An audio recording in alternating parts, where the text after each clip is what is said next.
Почитувани представници на миниумите, сведоци сме веќе втора година на најнетранспарентното и најскандалозното носење на годишната програма на Министерството за култура на Република Македонија за финансирање на проекти од национален интерес на Министерството за култура. Ако во минатогодишната програма имаше дискутабилни проекти и партиско финансирање, годинава има програма за која нема реакции, почнувајќи од издавачката, драмската, музичко-сценската, музејската и дејностите поврзани со заштита на културното наследство.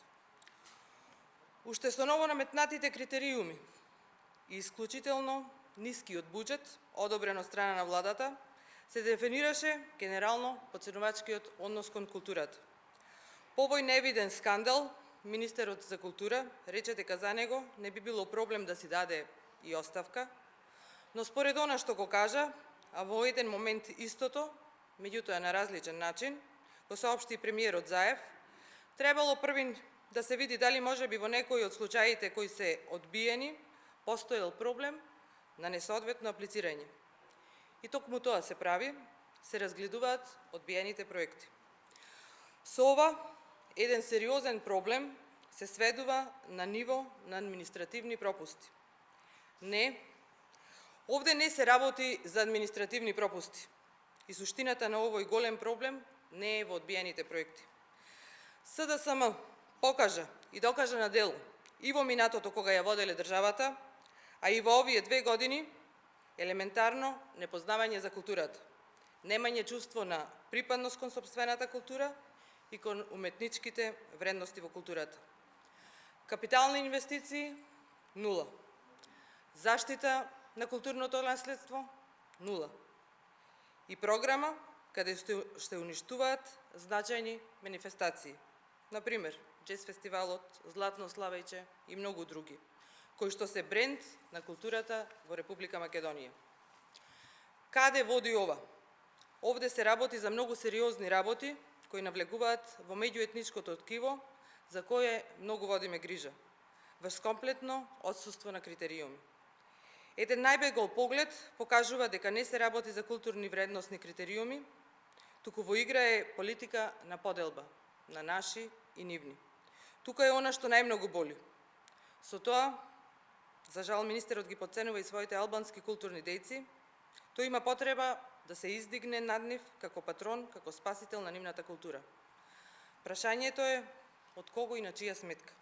Од тие причини, како пратеничка група на ВМРО ДПМН и коалицијата, поднесуваме барање за надзорна расправа за начинот на носење на годишна програма на Министерството за култура за проекти од национален интерес и реализација на програмата за 2018 година. Објавувањето на резултатите од овогодинешниот конкурс на Министерството за култура за финансирање на проектите од национален интерес предизвика лавина на реакции во јавноста, како и претходната година, кога начело на Министерството беше Аладјозовски, а сега истиот е советник за култура на премиерот. За прв пат, можеби најважниот дел од работата на Министерството, наместо да поттикнува творештво, отвори простор за непријателство и раздор, непочитување на уметноста, уметниците и културните вредности. Проблемот всушност се надзираше уште при непрофесионалното назначување на министерот за култура како противуслуга за 2 пратенички гласа за менување на Уставот на Република Македонија.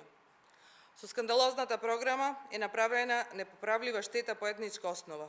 Имено, таа створи вештачка етничка поделба, а вистинската единствена поделба во областа на културата би требало да биде на професионалци и оние кои не се, и на проекти кои вредат, и такви кои што во никој случај не смеат да бидат поддржани од Министерството.